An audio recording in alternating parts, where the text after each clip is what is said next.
And here we go. Hello, everybody. How's it going out there? If you happen to end up, there's now a vertical and horizontal version on YouTube. If you got the wrong one, you can just go to youtube.com/moment of clarity and click the live tab and click on the other one.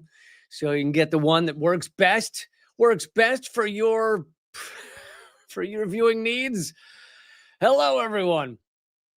Thank you for being here. We're going to cover for a few minutes the fact that the Dems caved on the shutdown. I know, shocking that those sacks of shit with a spinal integrity of arthritic jellyfish somehow ended up caving. And man, did they score a lot for the American people. They did. They scored the American people the right to they were standing up for Americans' right to cave at any time. They were like, we're going to prove to every American that you can cave at any time. And I feel like they did that. So a lot of people being critical. I feel like they did an awesome job on that. But we're going to get to one of the most censored stories of the year, the water scarcity that affects millions of Americans, which is being covered up. The kind of deeper dive into what led Donald Trump to send the National Guard to Portland, Oregon, and just how fake it was. We're going to get into that. I have so much. I'm going to try and get into how former Zelensky advisor has now also admitted that the U.S. and the U.K. stopped the peace deal in 2022. Other admissions. I can't. It's just too much. There's too much to cover. I don't know how to cram it all in, but I'm gonna try. And we'll do it again, but I'll actually lower it a little bit. If we get to $75 today in super chats, I will do an extra 15 minutes. Anyway, let's start with the Dems caving. Again, I couldn't be more shocked that the Dems don't actually have any spine. Here's from Democracy Now! There's calls for Schumer to step down. I don't know why. He's only been in charge of the Senate for the past 230 years. Why step down now? He's such a young lass. There's calls for Schumer to step down. The Democrats cave on healthcare and help the GOP pass the funding bill. And the funding bill is only through January 30th. So we may be doing this all again come January 30th. But, you know, the Congress people like to go home for the holidays. They like to get all their flights on time for the Thanksgiving and the Christmas and stuff.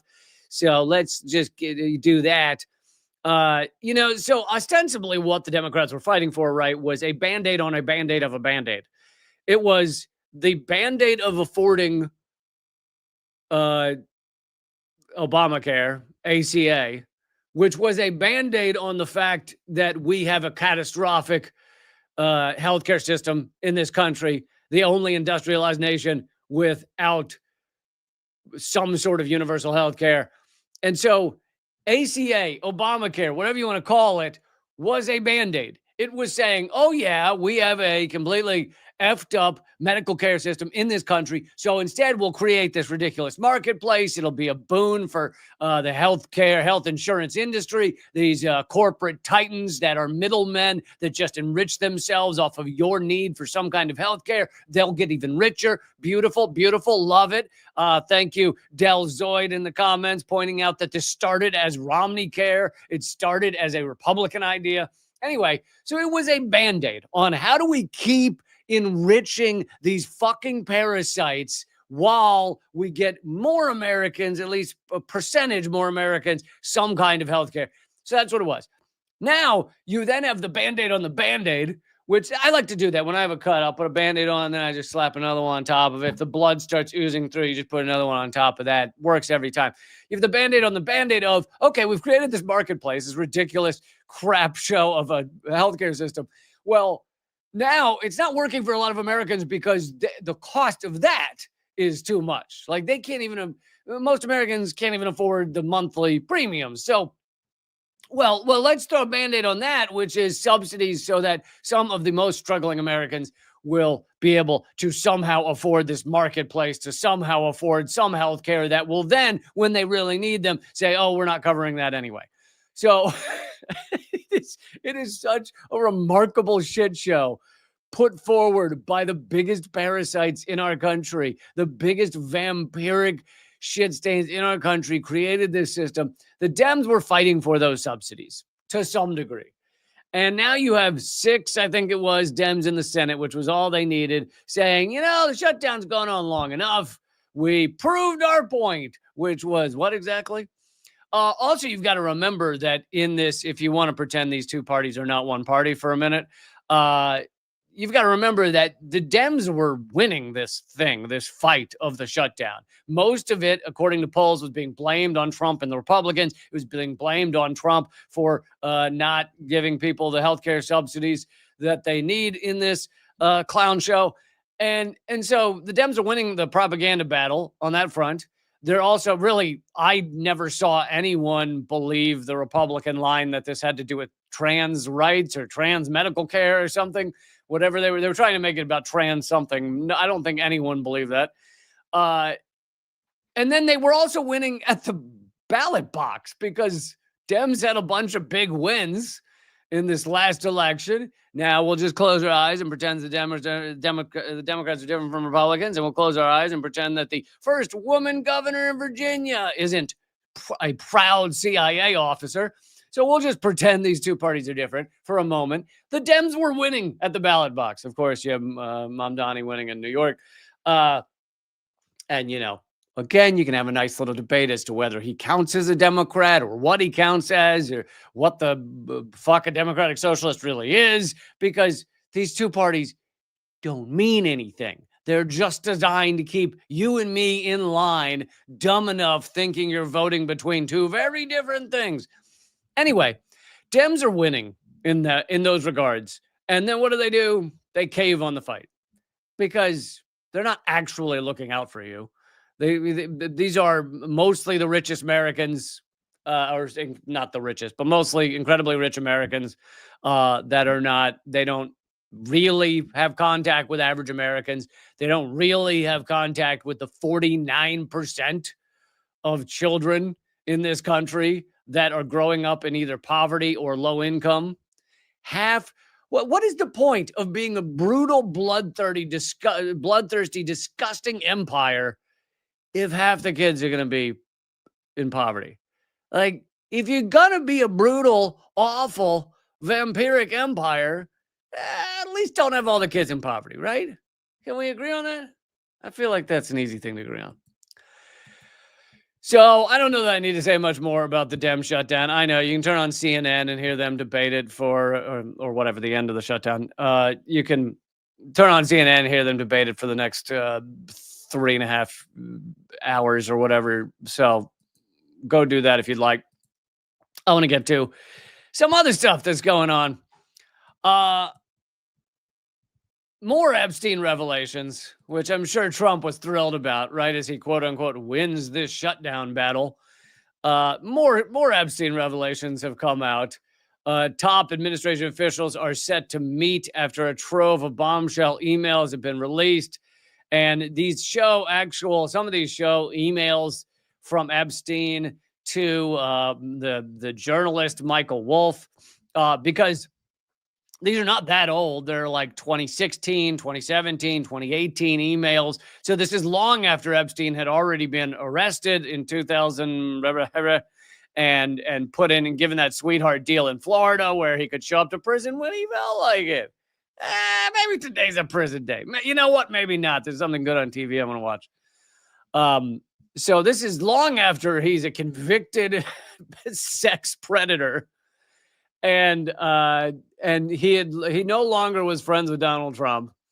And in these emails, he says, first of all, that Trump knew about the girls at minimum.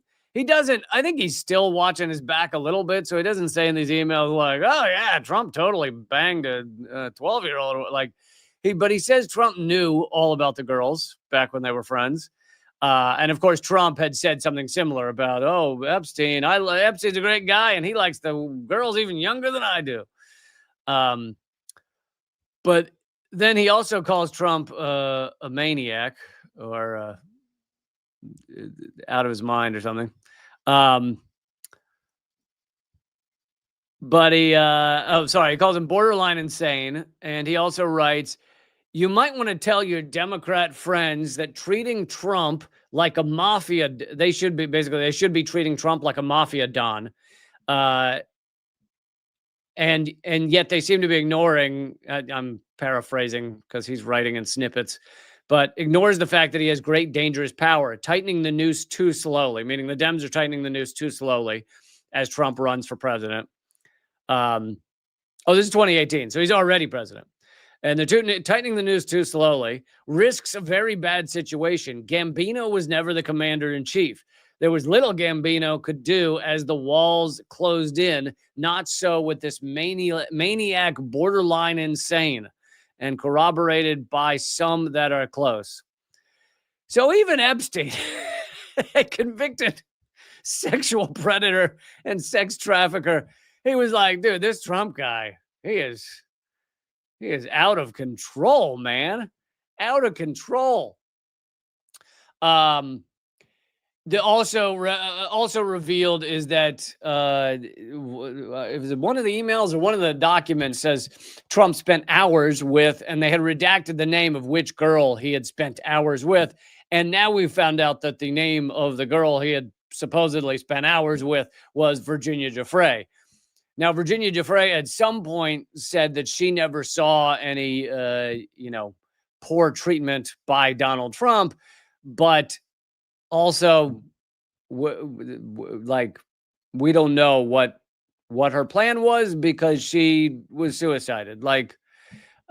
She was hit by a bus initially this year, and then she supposedly took her own life like a month or two later. So if that is who Donald Trump spent a lot of time with, a lot of questions there.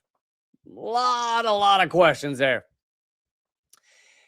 But yes, the Epstein story continues to go on and continues to have revelations. And of course, some of the people who knew the most are now shockingly dead. And, you got Epstein, you got Brunel, the French fashion designer who was in prison for rape. You got Virginia Giuffre, who wrote a memoir that came out after her death that said his former Israeli prime minister, is it Barack?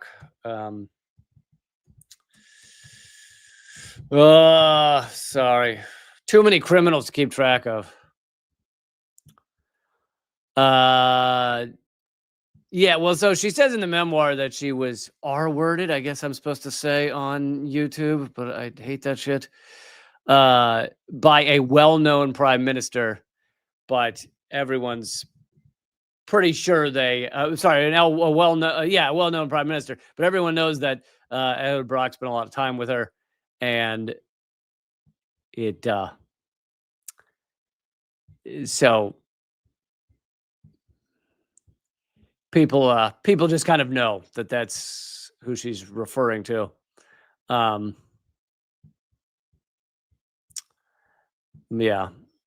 Barak. Anyway,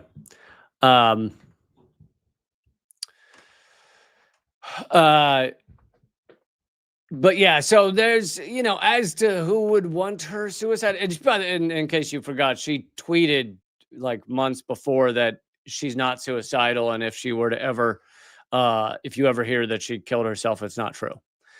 So she had also put that out there for everyone to know. And so there's a long list of very powerful people that would not want Virginia Giuffre to speak out. And I guess you can add Donald Trump to that list. Okay, I want to move on to some other shocking stories. Not all of them about sex scandals, just a quick reminder, if we get to $75 in Super Chats, I'll do an extra 15 minutes at the end of the hour. Let's keep moving. So this is the number 2 most censored story of the year, according to Project Censored. And, they have, Project Censored does a great job. Eleanor Goldfield co-hosts their podcast, by the way.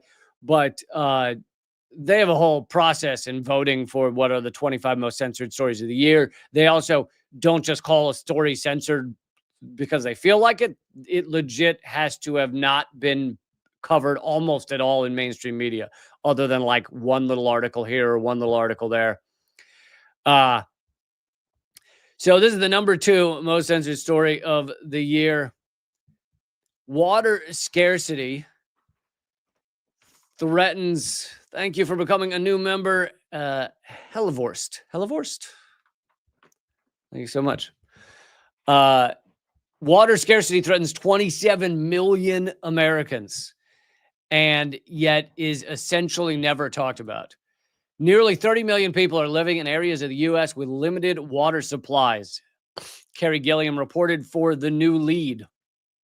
Gilliam's report was based on a U.S. Geological Survey study that assessed water availability in the United States, sounded the alarm on what the USGS Director David Applegate characterized as increasing challenges to this vital resource. So I guess what he's saying is that some people need water. Now, sounds kind of bougie to me. Okay, acting like you need water. Like, yeah, it's nice to have water, but we don't like need water. It's just a nice thing to have. About 27 million people live in areas where the USGS found a high degree of local water stress. Man, that's a nice. It's just a high degree of local water stress is what the water is. A lot of anxiety. You got great water around here, but it is a little nervous. As Gilliam reported, people who are considered socially vulnerable have a higher risk of experiencing limited water supplies. Let me put that into normal speak. Poor people are fucked when it comes to water. That's how they should have said that. People who are socially vulnerable, basically those in low income and poor families, are more likely to find themselves in limited water supplies. Texas is a prime example of a vulnerable state because of ongoing drought, infrastructure challenges, and international water rights disputes. Also, probably the fact that Texas will let you pollute the fuck out of their water. You can dump anything in their water. I don't think they care. Another state that will let you dump whatever you want, Florida. Also experiencing shortages of fresh water because of rising populations and overexploitation of groundwater, which accounts for 90% of Florida's drinking water. Shortages are being exacerbated by global warming, which has led to more intense, more frequent floods and hurricanes that overwhelm wastewater systems, as well as to periods of drought. And let me throw in here that something that they do not throw into the article, which is the solutions to our water issues are fucking out there. They're out there. You could have, like, we could put our society's effort, rather than putting it just into data centers, right? All of our energy and all of our water needs to go into data centers. Rather than just doing that, you could put it into desalinators. You could put it into the designing homes that recycle water. And I know when people hear recycle water, they go, ew, gross. But 2 things. One is, a lot of your water is already recycled, okay? What do you think all these massive plants are where water filtration plants? They take the water, they clean it, and they give it fucking back to you. That's how it works. That's how it works in a lot of places already. Not every drip of water you drink comes from a little magical stream that has somehow gone unpolluted in America. But on top of that, the solutions are out there. We could use design changes. We could put efforts into desalination. We could also, there's an example of this. Namibia. Namibia is the only country that has over, I think, 50%. I think it's like 70 or 80% of all of their water comes from recycled water. And they've been able to do it. So if Namibia could do it, I feel like some of the richest countries in the world could do it. Yes, there are other ramifications to this, to like desalinators. It takes a lot of energy. Also, there are waste products, meaning like basically very salty water is a waste product because the salt gets taken out. So you got to find places to deal with that. Yes, that's true.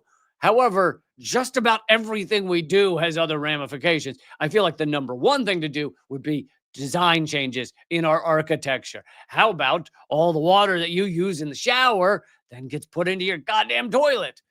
Do you need your toilet to be fresh water? Yeah, do you? Do you need to? I will not shit on used shower water. Okay, it's no. I pour Evian into. Is Evian even still a brand? I pour Evian into the the toilet bowl because I want to shit in just like the top level, perfect, clean water. Yes, VC Nick is saying it's not. Thank you for supporting the show. It's not resource shortage; it's distribution issues, distribution and engineering. Also, yeah, the complete waste of water. And there's so many ways we waste crazy amounts of water. You got fracking where we pump crazy amounts of water into the earth and then just pollute it. There's big ag, which is the number one use of water. And our big ag systems are so insane where something like 80% of all soybeans grown in America are shipped to China. That changed for a minute because Trump's idiot trade war. But now China's agreed to again buy all of our soybeans. So guess how you grow soybeans, kids?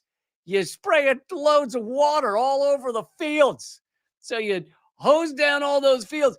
That's called virtual water theft. Now, theft implies that China is the one stealing water from us. I don't think that's how it works. I think the problem is capitalism. Shh, don't say the word. Don't say it. We could redesign these systems. We could have an economic system that doesn't ship fucking soybeans around the world. We could have an economic system where you're rewarded for, for industries feeding and giving their resources to people nearby rather than around the world.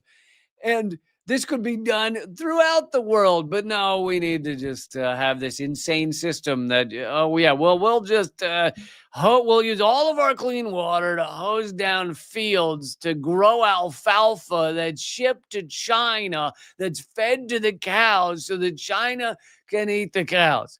That's perfect sense, perfect efficiency. You know, the word economics initially had to do with the efficiency of a system. And efficiency is gone. It's gone. It's your GDP can be through the roof, and you can literally ship alfalfa while there's a drought. Ship it to China for the cows to eat, and that's great for your GDP. Awesome. All right, and rant done. Texas is a prime example. Then they talk about Florida. Shortages are being exacerbated by global warming. In Virginia, large data centers use as much as 5 million gallons of water a day. A day. Just so you can type into ChatGPT, rash on buttocks. What are likely causes? Also, I spend most of my day rubbing my ass on various objects around the house. Just so we can type dumb questions into ChatGPT. We're 5 million gallons of water a day just to that one data center, those data centers in Virginia. Tech companies are consuming massive amounts of groundwater in areas that are already facing water shortages due to rising temperatures. Now, maybe someone can correct me if I'm wrong. The reason data centers need water is to cool the systems, right? Do they have to be fresh water? Couldn't they, if they're cooling the systems, couldn't they use salt water?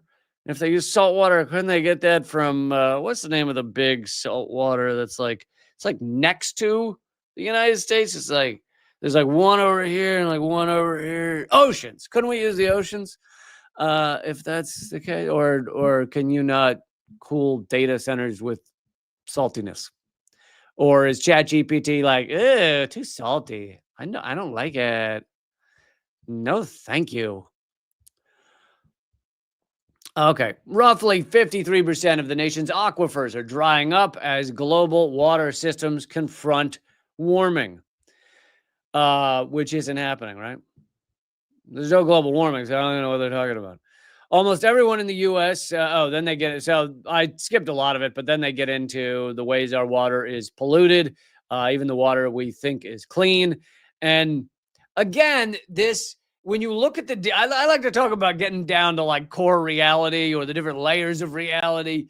you talk about, okay, we're in a drought, not enough water. Then you get into like, where's the water going, and the fact that solutions are out there. Then you get into like how the water is polluted, even the ones we're getting. Then you get into like, well, who are the people making the decisions that end up with you and me drinking polluted water? Oh, it's the people at the top. Who are they? Oh, they're the rich. Okay, so the rich are at the top. Why would they not care if our water is polluted? Oh, because they never drink water like out of the tap. Like the richest of the rich are purely drinking, bottled water. Now, luckily for us, they're all drinking microplastics. So at least we're filling them with microplastics. But my point is just like for most public water, it's not really going to the rich. That's not where they're getting their stuff. They're drinking the nicest water. And because they're sociopaths, they're all sociopaths. Some are psychopaths, but there's no concern about the fact that we're just drinking polluted water. Almost everyone in the U.S. has PFAs in our blood. The U.S. Center for Disease has said PFAs are forever chemicals. They never leave you, I guess, hence the name, or maybe rarely leave you. Question. Since I have some forever chemicals in me, could I like lop off my arms and legs? And would that then decrease the amount of forever chemicals? Because I would imagine if they're in me if I had fewer arms and legs, I'd probably have fewer forever chemicals and probably fewer microplastics in me too. So, ChatGPT, would that be helpful? Should I cut off my legs? The Trump administration has closed 25 scientific centers that monitor water usage and supply levels in the United States.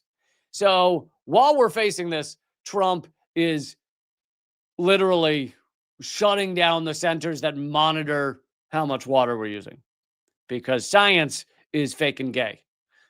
So you don't want to be using science out there, kids. Totally fake and gay. The USGS study was reported by only one national news outlet, Newsweek. As of July 2025, no other U.S. corporate news outlet appears to have discussed the USGS report on limited water supplies. And all of these are getting worse. None of them are getting better. And we're not using any of the solutions that are out there that I just mentioned because it's all about profit, right? The United States just stumbles aimlessly towards profit. There are other countries where it's not fully about profit. It may be a lot about profit, but not fully. So literally in some countries, they'll go, our people need clean water. They're probably going to need clean water 10 years from now. Maybe we should come up with a plan to have clean water 10 years from now. And maybe we'll have a plan to have clean water even like 20 years from now. Should we do that? There are some countries that do that, China being one of them. In the U.S., we do not do that. When was the last politician you saw say, I am putting together and working and pushing for a 20-year plan for clean water for Americans? Zeros. Actually, please show me the politician that says, I am working on a 20-year plan to fill in the blank.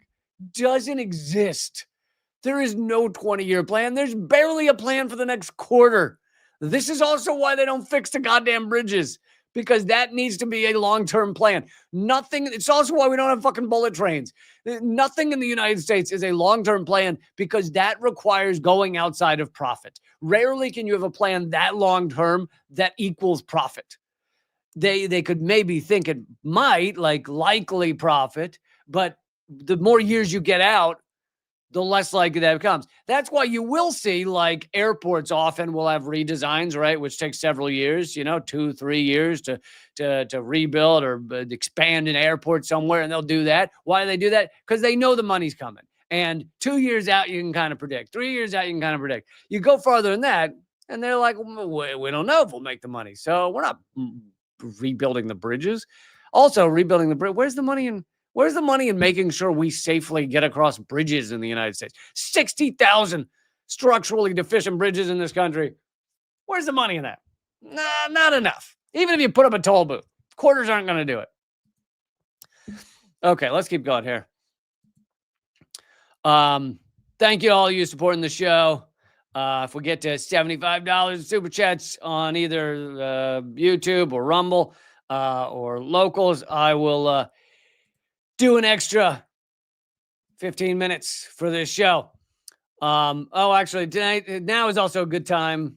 I'm about to get into the deep dive that ProPublica did on what exactly the news coverage was that got Trump to send National Guard to Oregon and how hilarious it is. It's really, truly amazing. Thank you, Dan, for supporting the show. Really appreciate it. Goddamn right. And I have plenty of more stories after that. But I just wanted to promote some awesome things. On December 12th, I'm performing live in New York City. It's my first performance in New York City in probably 3-4 years. Live stand-up comedy, me and John F. O'Donnell. If you want to attend that show, and Anders Lee, and there's another special guest as well. If you want to attend that show, go to tinyurl.com/Lee Cobra Club. Lee Cobra Club. If you forget that URL, you can also email me at leecampmail@gmail.com. But grab your tickets while you can. It's not a huge venue, so I hope you will check it out. Come to the show. tinyurl.com/Lee Cobra Club. Also, coming up in not too many days, 6 days, we've got a fundraiser for Gaza. The money goes straight to Gaza, and you could help out for $10 tickets, $11.60 once you add in tax. But it is a Zoom event, Zoom webinar hosted. It doesn't say on here, but I believe it's hosted by Eleanor Goldfield. She has put it together, and it is two great academics, Ather Zaya and Mohammed Bamia, well known, and they're talking about the no state solution. And it's talking about Israel and Gaza, but in the kind of lens of how toxic nationalism is, how toxic states, having a national system as the way we organize the world. So it's those two ideas combined, and it really is going to be informative and awesome. And if you haven't heard these two speak, they're amazing. That's November 18th, 7 p.m., Tuesday, 7 p.m. And again, you could support this. You could support Gazans for $10. So to get to that, go to artkillingapathy.simpletix.com. That's TIX. artkillingapathy.simpletix.com. And you can even buy a ticket, even if you're not sure you can make it, because all the money's going to Gaza, so you're really losing nothing. And I hope you will support that event. Okay. Also, I've been putting up new columns over at my Substack. reallycamp.substack.com. So I hope you will subscribe over there. Let's keep going. ProPublica has put out this amazing investigative piece on what seems to have gotten Trump to send federal troops to Oregon. And the breakdown is truly incredible. So Fox News on September 4th used footage from protests to say, look at Oregon, look at Portland, it's burning down. Oh my God, it's so crazy. And a fair amount of the footage, and all of the footage that was kind of more violent or looked more extreme, is from 2020. They literally couldn't find footage to say shit was bad in Portland, Oregon, so they just grabbed footage from 2020. The footage from 2020 protests after the police killing of George Floyd, and said it was from 2025. We found two clear cases from that night, as well as one that seemed to match a scene filmed at a key site in 2020. Fox also mislabeled two other dates of actions shown on the screen. Fox Chyrons, that's the lower third, about Portland the week of Trump's remarks carried phrases like violent demonstrators, Protesters riot, anti-ICE Portland rioters, warlike protests, warlike, everybody. It was fucking warlike in Portland. Holy shit, it was warlike. One host said protesters were attacking federal officers, and then Trump went in front of cameras and parodied this stuff and said, oh, it's a war zone there. Most clashes between protesters and police before the Fox News segment did not result in any criminal charges. And you got to figure, the cops want to arrest people, right? They want to say, oh, we got all these violent protests and we arrest them. And even they in Portland couldn't find people to arrest and charge. It didn't result in any criminal charges or arrests alleging protesters committed violence. What's more, and then, of course, there's the debate is whether property destruction is violence, but this article is assuming it is. What's more, based on news releases from federal and local authorities, charges and arrests for assault, arson, or destruction of property were also almost entirely confined to a period that ended the night of July 4th. Videos after the date captured numerous images of federal officers forcefully moving in on protesters without corresponding criminal charges alleging protester violence. This is a common tactic of federal troops, but also police, is you'll have peaceful protesters there, holding signs, chanting, and then they march into them, greatly increasing the chance that they're going to arrest someone for, some kind of violence against them because they're thrusting themselves in to create violence. But of course, these were no normal Fox News segments. These resulted in federal troops being sent to Oregon. Fox spliced footage from 2020 in its coverage and claimed it was 2025. So here is one example I'm going to put on the screen. Let's see. On this night in late June. So there's not really much volume to this or much audio, but they just show how these troops that look like they're in the middle of a war zone was actually from 2020. And it also aired on Fox News. So they're reusing their own footage from 2020, meaning they didn't find it online and think, well, maybe it's last night. Who knows? Which is still not journalism, right? It's still propaganda. It's still garbage. It's still fake. But this is them taking their own footage from 2020 and claiming it's 2025. And ProPublica was able to show that this is the same shit. Here's another scene showing police in riot gear spraying, hosing down protesters, also from 2020.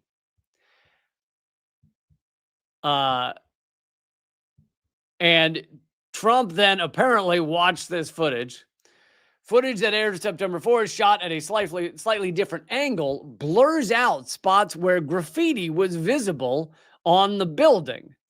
And I'm assuming that the reason they blur the graffiti is probably because it had to do with George Floyd or Black Lives Matter, and they kind of figured that people would know that this was not 2025 if it was Black Lives Matter.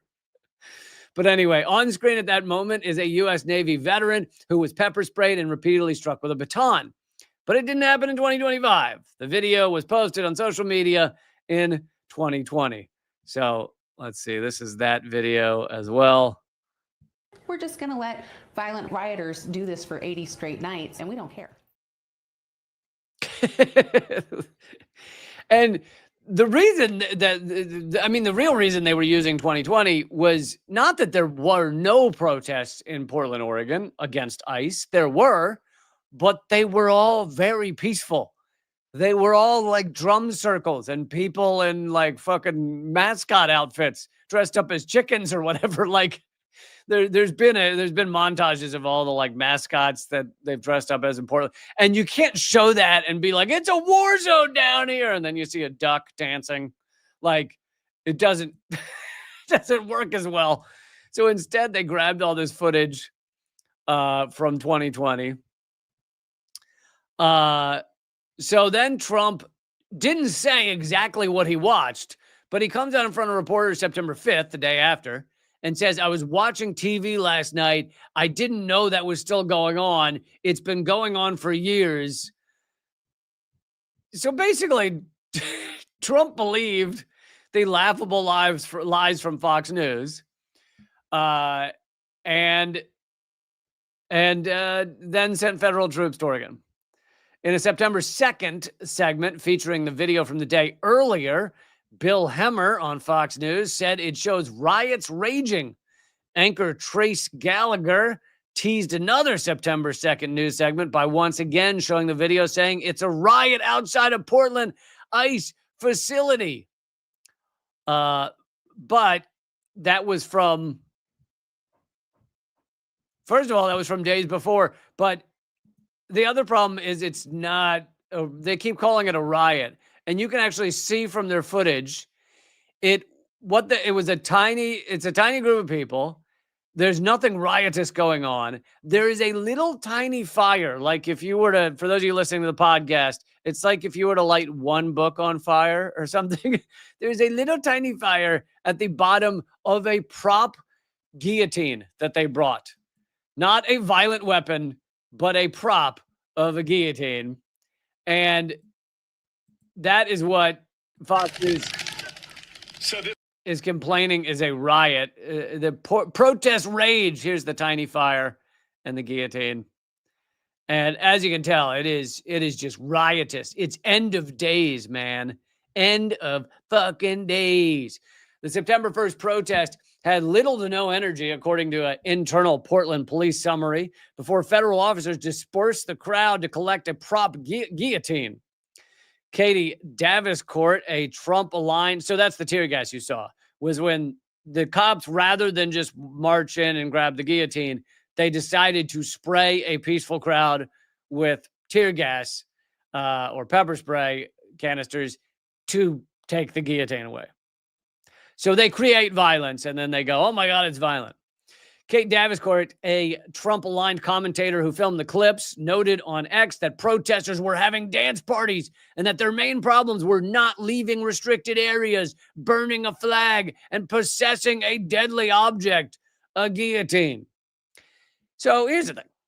A guillotine is not a deadly object unless you literally have people lined up to have their head stuck in a guillotine. You can't like chase someone with a guillotine. You can't, like, they're not harming the police with a guillotine. It's a fucking prop, you sad, pathetic human beings. And then the other thing that Fox News did was there were these peaceful protests in Portland against ICE. They went on for several days. There are, at any peaceful protest, there's usually drum circles. There's usually chanting. Because if you're going to stay there a long time, you got to keep people's energy up. And so, believe it or not, there was a Portland resident who got annoyed that these people were chanting for several days. Oh my God. Well, guess what? That's her right to get annoyed. It's also the right of peaceful protesters to protest. So, yeah, she was annoyed. Yeah, it happened. And so there's video of her yelling at them saying, we the people need to sleep. What are you doing? Okay. So Fox News takes this one clip of someone yelling that they don't like it. And not only, makes a big deal out of it, like they're driving Portland residents nuts. And not only makes a big deal out of it, but pretends it's happening every day. So they keep showing this clip of the same person saying, we need to sleep, stop making all that noise, turn it down.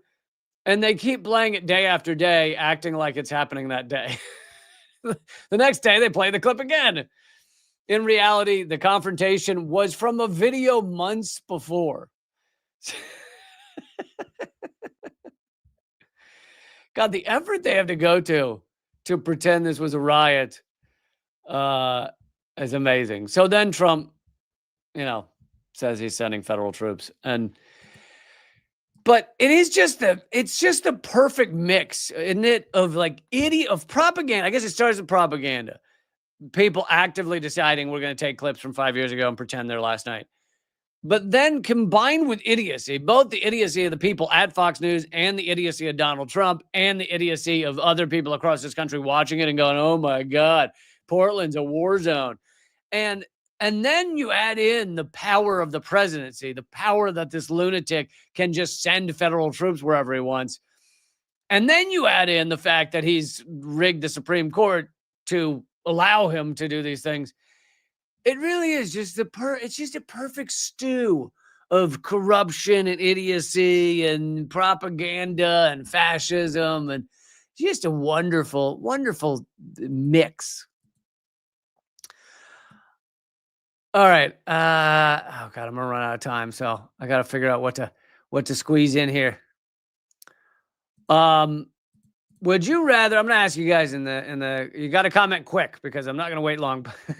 That's the problem when I poll you guys. Is I don't always have time to wait for the response. Would you rather hear, if we run out of time, would you rather hear the truth about Nigeria and why Trump is threatening to send U.S. military to Nigeria?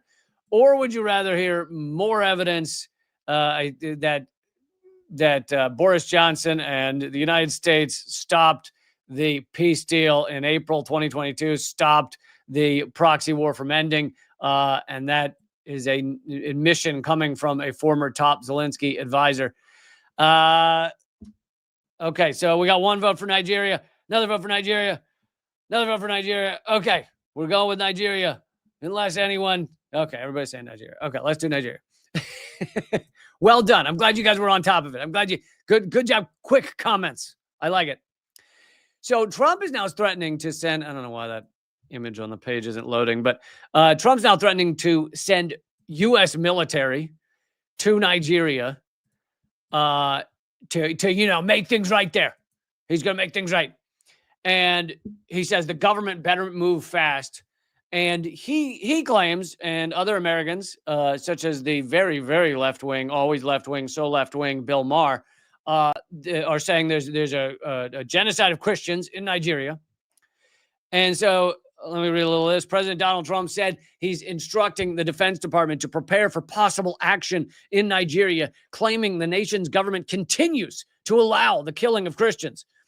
If the Nigerian government continues to allow the killing of Christians, this is a quote from Trump, the USA will immediately stop all aid and assistance to Nigeria and may very well go into that now disgraced country guns a-blazing to completely wipe out the Islamic terrorists who are committing these horrible atrocities, the president wrote. And then he screamed in all caps that terrorist thugs are attacking our cherished Christians. By the way, just notice that Muslims are not cherished, right? Only Christians are cherished. And sometimes Israel is cherished, but really it's only Christians are cherished. Muslims, totally not cherished. So I brought you some of the... There's two factors to this. One is the truth about whether this is a genocide. And the secondary factor is, so if it's not about the Christians, what is it really about? Why is Trump and others in the U.S. and the U.S. ruling elite suddenly talking about Nigeria? So those are the two kind of halves of this story. So I brought you some of the reality of what's going on in Nigeria. I think it was last week. And the fact that it's not just the Nigerian government, but other non-governmental groups are rejecting the idea of a genocide because, yes, Christians are being killed in Nigeria, but it's because Boko Haram and ISIS, or whatever ISIS is called, ISWAP, in that area is called, they're killing everybody that isn't with them.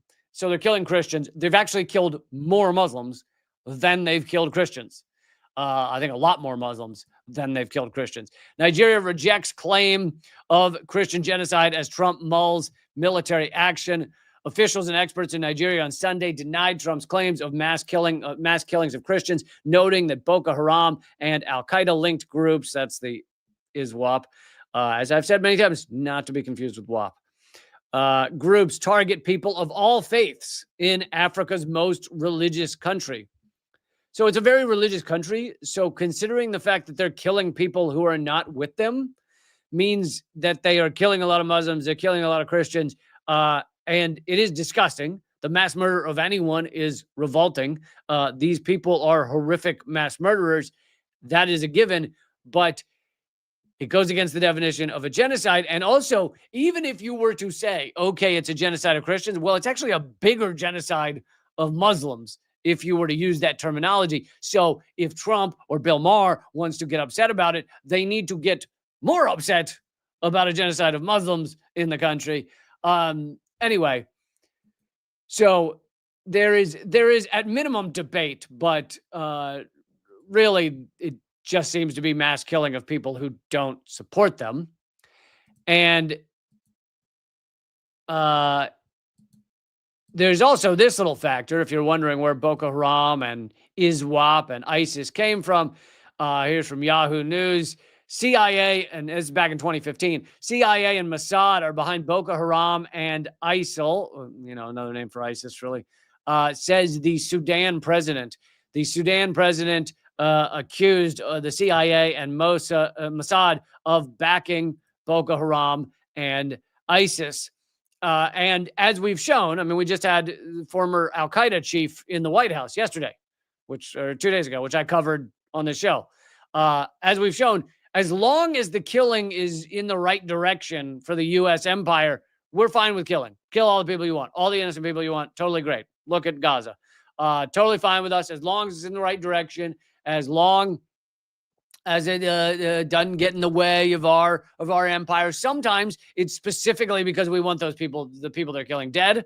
Other time, like in Syria, we wanted people supporting the government to die so that we could bring down Syria. In other cases, it's just to create instability. If you have a bunch of mass killing, the country's unstable. They can't grow. They can't create greater defenses. They can't become their own sovereign country. It's good for the U.S. empire to have unstable, faltering governments in various places. Libya is an example. So we will support mass murderers as long as they're doing the right kind of mass murder. So why would the U.S. Trump specifically suddenly bring Nigeria onto their map? Why Nigeria? And this killing, by the way, has been going on for years. So why now? Why does Trump care now? Why does Bill Maher care now? Well, Bill Maher cares because he wants to say Gaza genocide doesn't count. Nigeria's worse, so don't talk about Gaza. That's why Bill Maher cares. But that's not why Trump cares. Trump cares. Thank you for supporting the show. Appreciate it. Trump cares because it goes back to our fight with China. China called our bluff, right? China beat us in this trade war that Trump created. They destroyed us. And in fact, the Unredacted Tonight, it won't come out until a week from Thursday, so it's not going to come out till then. But I am doing a big segment on China totally whooping us in this ridiculous trade war that Trump created. Anyway, how did they whoop us? They whooped us mainly with their rare earth minerals. They said we're creating a system where we're going to, only allow certain countries to get certain amounts of rare earth minerals. Trump shat himself. All of DC shat themselves, and Trump went running to the table. And guess what China agreed to in this new trade agreement with Trump? They agreed to go back to how it was before Trump became president. Honestly, that was basically, with some slight tinkering of the numbers, basically back to what it was before he was president, before his idiot trade war. That's where we are now. So he completely lost, completely got his bluff called.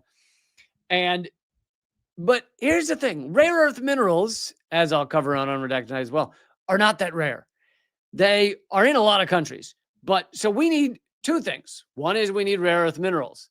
Two is we need the processing of those rare earth minerals, which is very hard.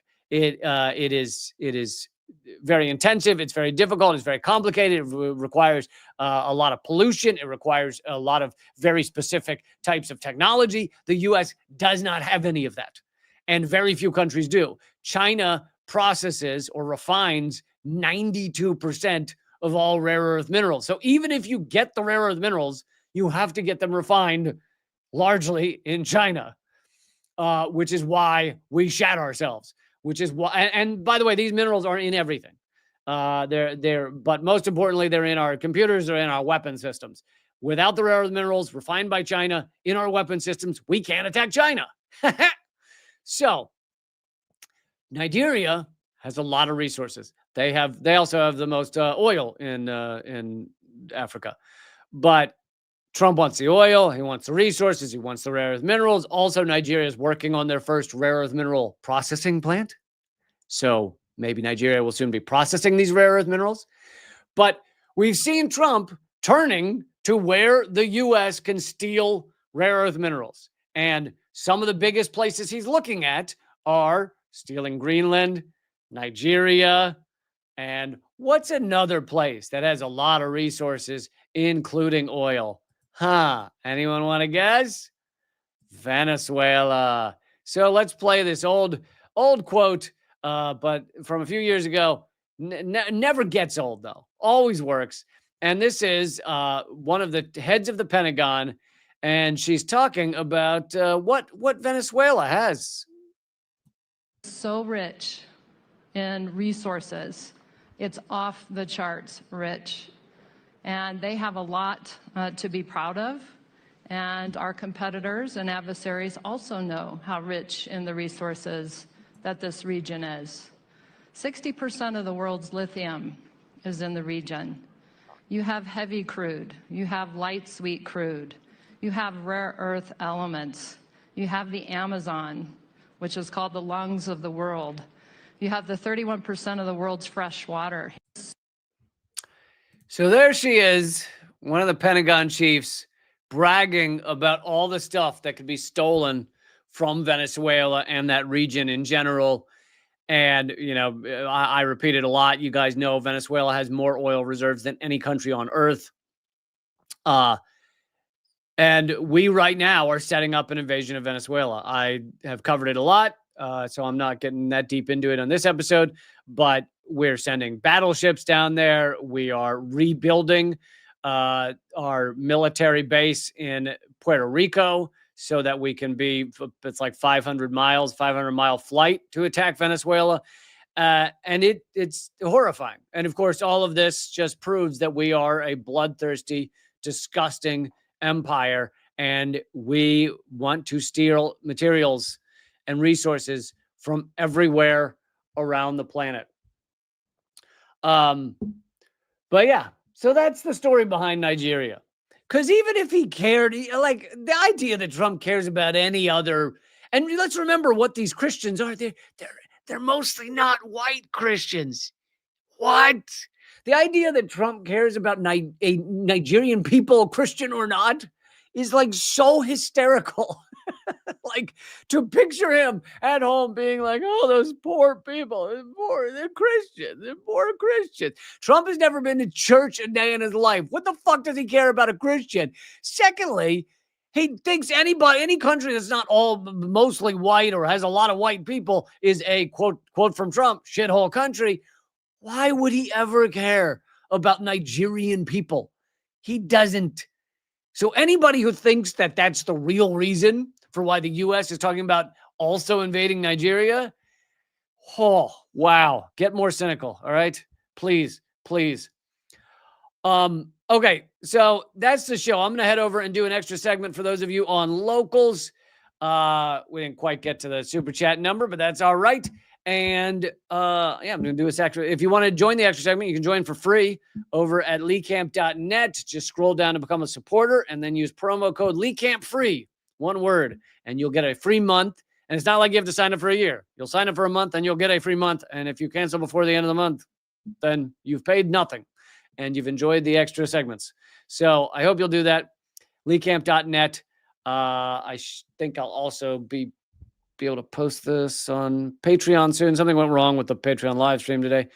But for the rest of you, I will see you Friday for another live stream. I do these 3 times a week. Please put it on your calendar with 3 p.m. Eastern, noon Pacific. But there will be no Unredacted Tonight tomorrow night. We're taking a week off, so no Unredacted tomorrow night, Thursday. Normally there is, but not tomorrow night. And I will see you Friday. Everybody at Locals, hang in there, and I'll see you in 1 minute over at Locals. To everybody else, thanks and keep fighting.